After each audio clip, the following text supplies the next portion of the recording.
nga kingkinyo ang atuang ginahatag yun nga ang atong tema igsoon sa atong worldwide church mao maning Jesus is coming, give evolve o ubanan sa atong tema may tungod sa I will go. Nganong musunod ta, nganong mo pata mo, nganong mo lakaw ta, nganong mo sakyaw ta, nganong mo tudlo ta. Tungod kay kung di ta mo himo ani minson, kung di ta mo apilan balik ni Jesus posible nga dili ta maapil. Ha? Kay dili ta pareho sa mga dispatcher ba nga magsige og ato na panumanhod pa-arga. Dili ta dispatcher kundi ang ato ang mga igsoon kanang pag-adga na ito palangit, puyong kita. No? Dili ta kayo magpabilin ra. No? Dili po ta ngayon nga, kanang, sige, paglataw mo.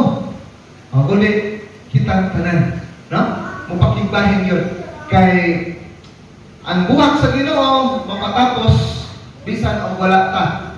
Bisan dili ta maapil, matapos ra ang buhat sa Ginoo. Pero kinahanglan ta maapil. Kay aron, nga kinaiya ni Kristo, mahulman diri sa patagusan nato. So,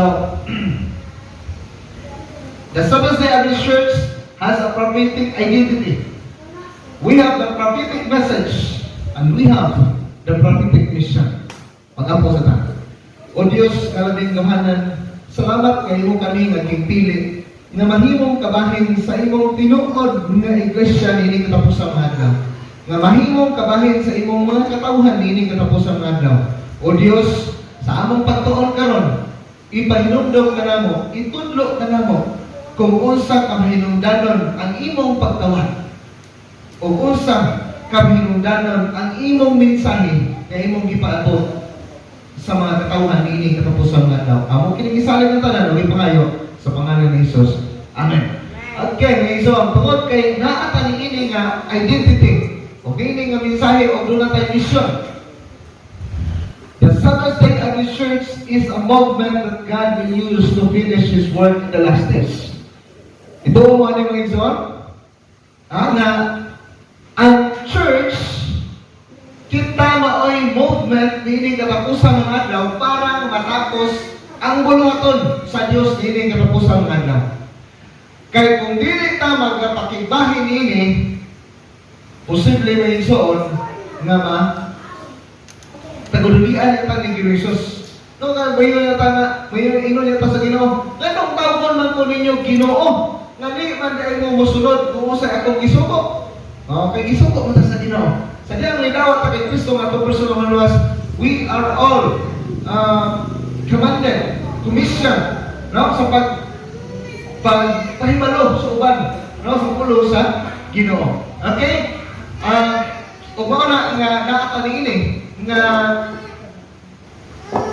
strategic plan mo ison nga atong 2015 to 2020 reach the world. Unya karon mo na po ng I will go. So, ang atong pag-abot niini para sa paglabot sa tibuok kalibutan, gikinahanglan ang TMI or total member involvement.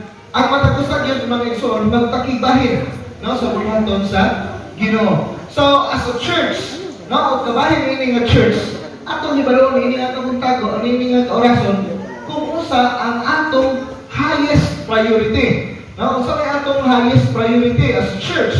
O may nga kang priority, ni Merriam-Webster, ingon niya, priority is something that is more important than the other things and that needs to be done or dealt with first. No, kanang usa may unahon gyud nato, no? Unahon nato sa pagdeal. Unahon nato sa paghatag ng pagdagan. Sumala usa i-priority nato ato unahon.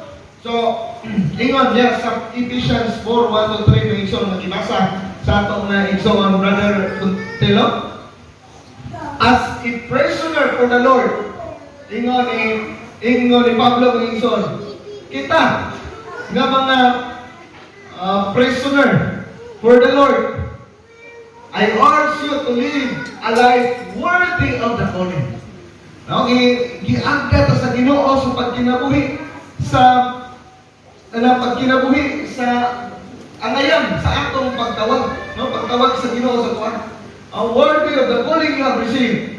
So, also may atong himuon. Be completely humble and gentle. Be patient, bearing with one another in love, then make every effort to keep the unity, panaghiusa, of the Spirit through the bond of peace. Ang atong pagkatinawag mga igsuon, tawag yung taani, gina-challenge yung taani. No? Ngayon niya, mao na nga to ni Pablo, be completely humble. No? Be completely, kanang complete mga igsuon, kanang higpit. No? Higpit ang atong mapausanon and gentle and be patient. Kini siya gina-challenge kita diri. Adlaw-adlaw, no? Dili lang kay adlaw lang sa Sabado, kundi adlaw-adlaw. No nga usa man atong pasisya. Worthy ba ni sa pagtawag sa Ginoo sa tuwa? No, nya ang atong paghilibog manay. Bearing with one another. So, ni agda ni Pablo Mason, make every effort to keep the unity. Nga maapingan ang panaghiusa. So, this goal, my son, is addressed to all belong to member of the church. No, as a church, gitawag kita niini nga panaghiusa. Gitawag pa niini nga mahimutang worthy, no, sa ato na sa pagtawag sa Ginoo sa tuwa. So, total member involvement. Involved diha sa buhaton sa iglesia o kulanton usab sa gawas sa iglesia. Now, in-reach activities and outreach activities. So what is our first priority? Ang atong number one priority may isang una, yes, the church is to reflect God's righteousness and holiness. Kaya bang pagkamataron ni Cristo sa Mateo 6:33, ingo sabi ko niya,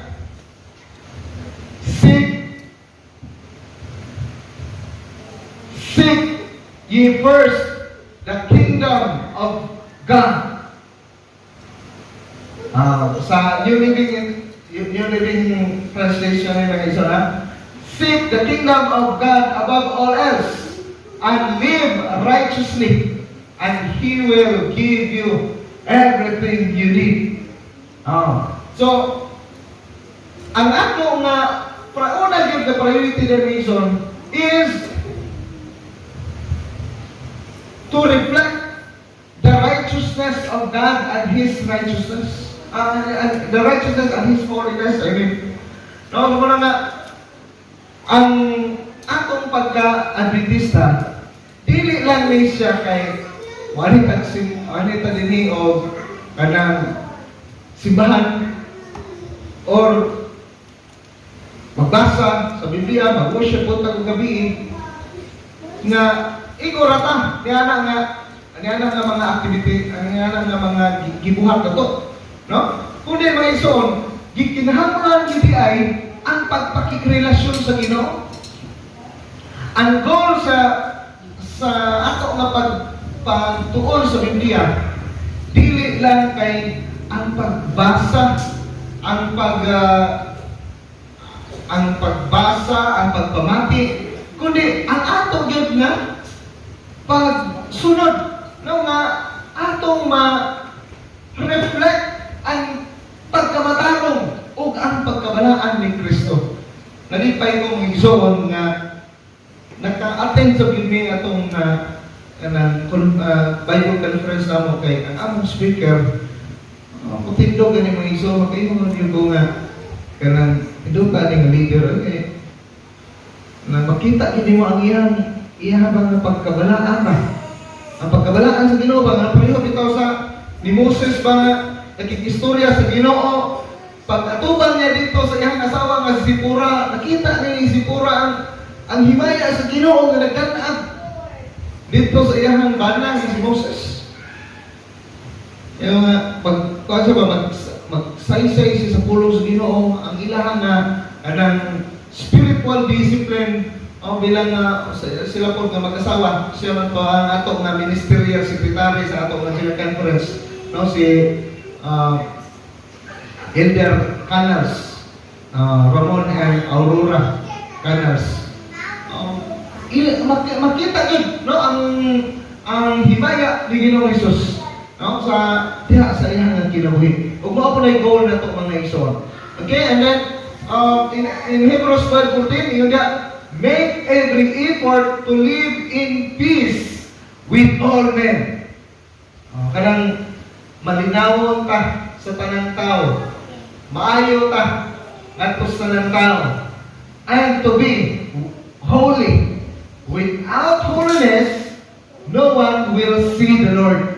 So mo na nganong kinahanglan kita nga mo reflect sa righteousness and holiness of Christ, kay kung dili ta magkinabuhi nga balaan na igsoon, dili nato makita ang Ginoo. No? Hebrews 12:14. Then, sa comment ni Sister White dili may igsoon. Ingon siya, only those who practice holiness, ang nagpractice ra sa pagkabalaan, ini kinabuhi nato karon, mao ang makakita sa hari, no, in His beauty.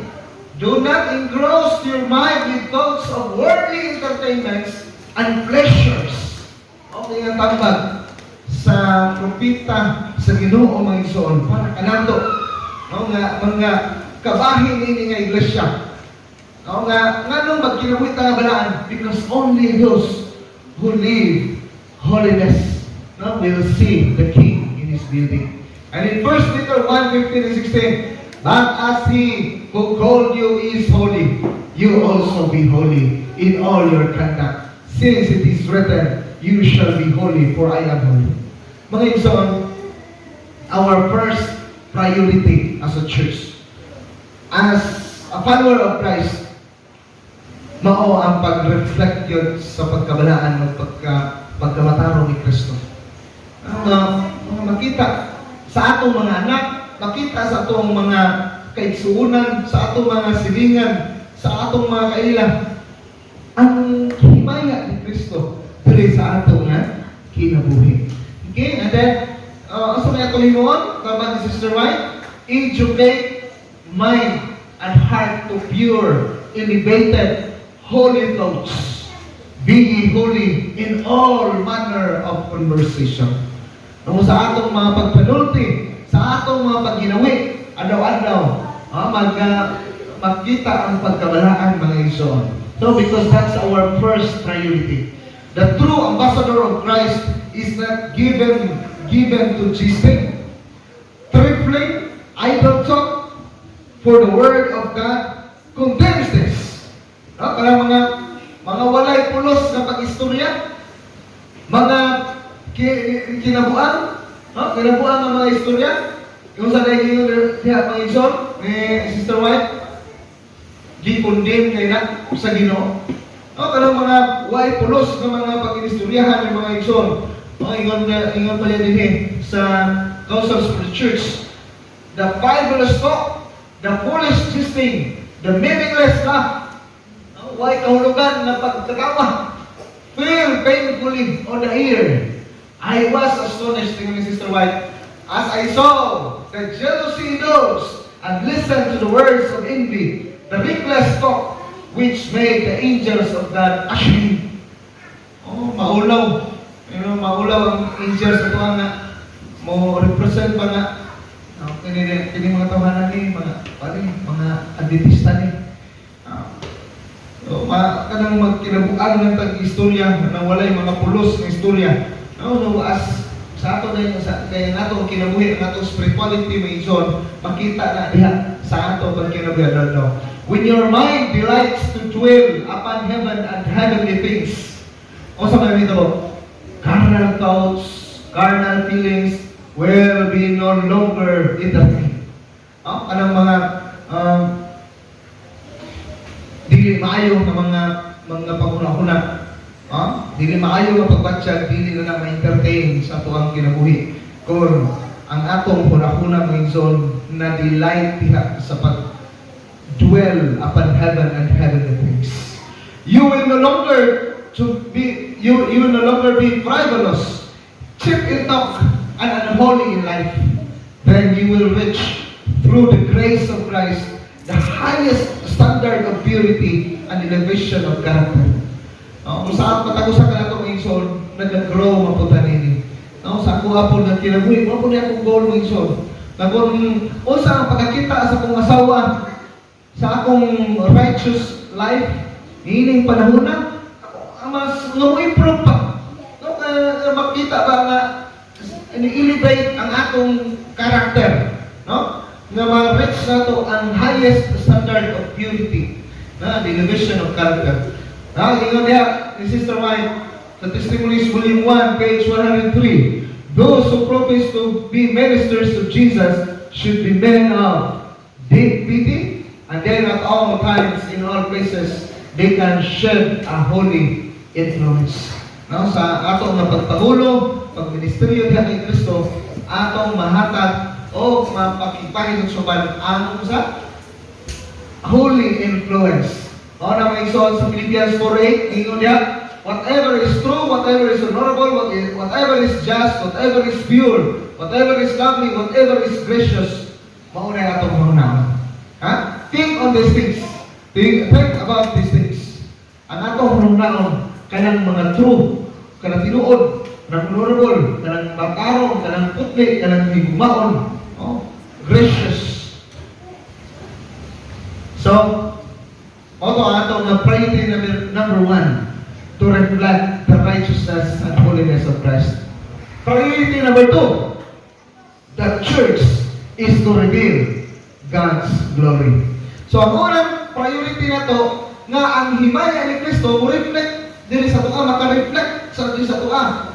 So makakuha ka sa himaya ni Kristo. Ano sa diya, makakuha na ta sa himaya ni Kristo, nakagawa ka ta sa himaya ni Kristo, o sa diya ka, mupadaya sabta niya na ang himaya at suman.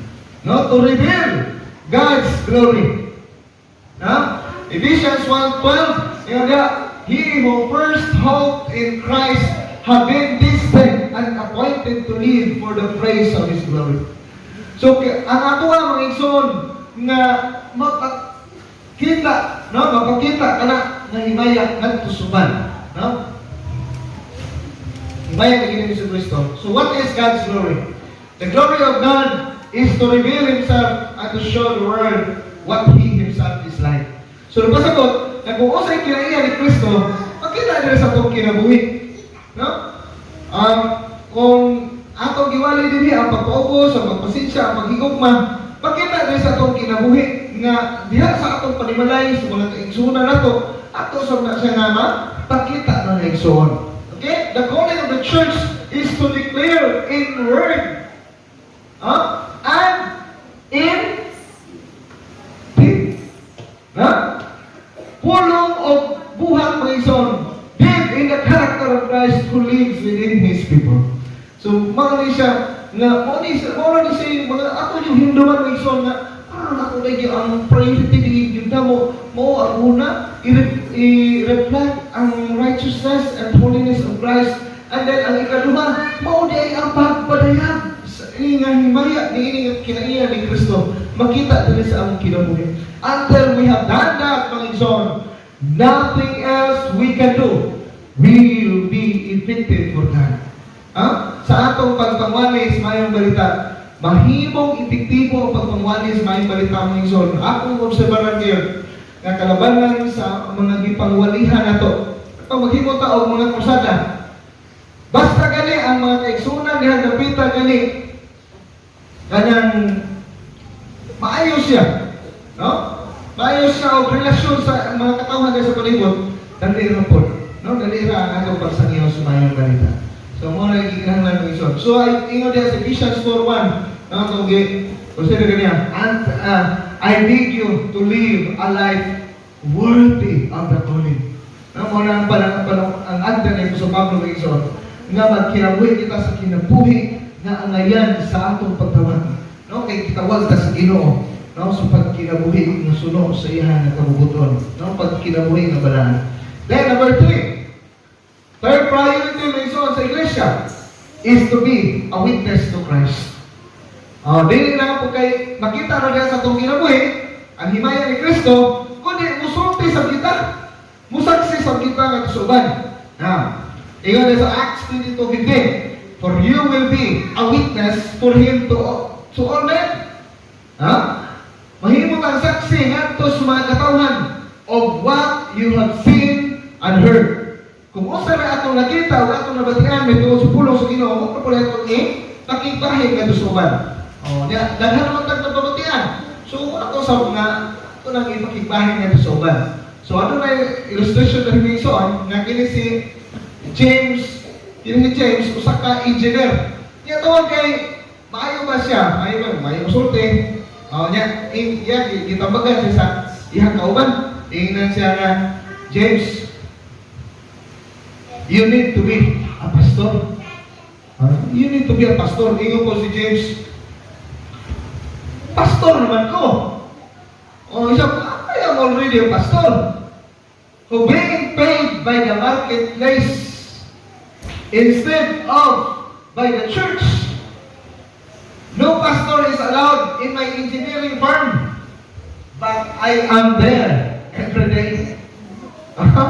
So, isa pastor naman ko, hindi na dahil siya, isa ka din, kailangan naman mo, magkuha ko, ispira ko pagka-pastor, kay pastor na ko. Wala ba yung mga pastor na magkuha niya ng engineering firm, pero naa siya dito, as a pastor. Engineer din ang iyang work, pero ingon niya, pastor ko siya dito. Muna mga igsoon nga, sa ato dahil sa atong pagbuhat sa bulaton sa Ginoo, dili na kinahanglan na mahimo kang pastor. Dili kinahanglan nga dapat usa ka mahimo kang elder, usa ka man Bible study. Bisan pag ikaw pa, Bible study. Pagkatuna. Dili na kinahanglan nga eskwela sa theology, usa ka pang Bible study. Basta may nabatian na ka o nakita na ka sa pagkamayos Ginoo, huwag kayo itong itulong suman. When my employees are hurting, ingon ni James, I hurt with them. And when they are rejoicing, I rejoice with them. I pray for them on a rotation basis and invite them over to my home. I am a disciple of Jesus Christ, disguised as an engineer. So mo na mag-igsoon nga, pareho kay James, no? Na usa ka engineer, pero nag-work siya as a disciple of Jesus Christ dito sa iyang panuhan. Ngayon niya, 20 engineers came to the Lord as the result of the ministry of James. So mo na mag-igsoon nga, kanito, no? So imagine what God can do with your life if you are truly committed to God. Ato lang na mag-himo ta na nga priority sa ato kinabuhi bilang mga minister. Remember that you are a disciple of Jesus Christ, disguised as a nurse, disguised as a teacher, disguised as a driver, construction worker, whatever your work is, or policeman, you are a pastor, disguised as a policeman. Businessman man si Brandon. Pero diha sa inyong mga circle, no? Sa iyong family. Pastor ka diha sa inyong family. So muna nga, diri sa iglesia, sa Arroga. Ang elder din, mo man ay pastor. So muna, no? So, di mo rin kita nato, ang atong buluhaton, no? Bilang mga katawhan sa Ginoo. So our priority is to witness for Christ in the power of the Holy Spirit. Ano na nga, dinay, kinatutugtaw nila. So, Maigsoon, ang atong goal, ang himaya ni Ginoong Jesucristo, mapakailap sa itong kalibutan. So, sa ating yung ganyan, Revelation 18:1, that the glory of Christ will be sidlak siya sa tibuok kalibutan. No? Kunya ang gamiton mangigsoon kita. So, kinahanglan na total member involvement. And then Christ method, o ato ang sundon. Ngayon ba ni Elder Robert Costa, Christ method alone will not fail.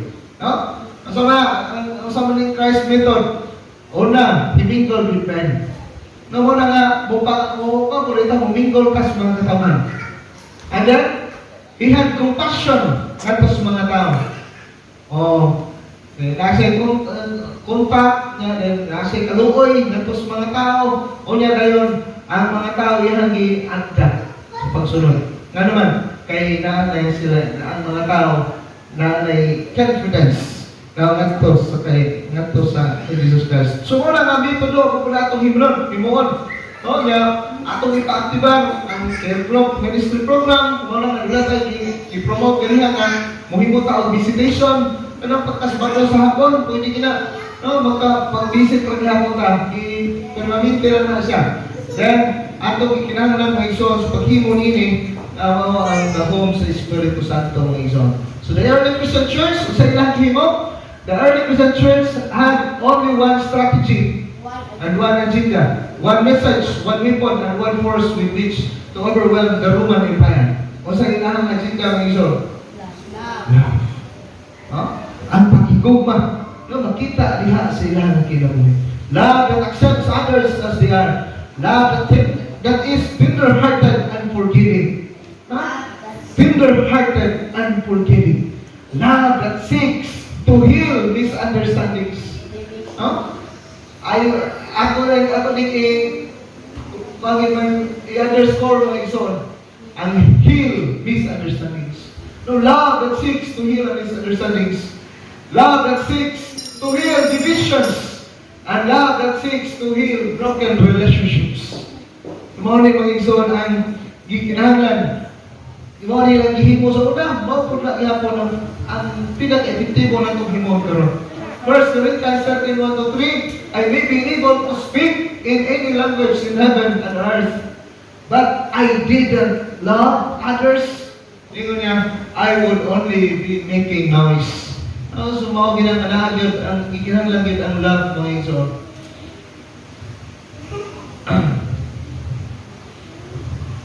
Okay, I may have so much faith, and I could move mountains, no, because of our faith.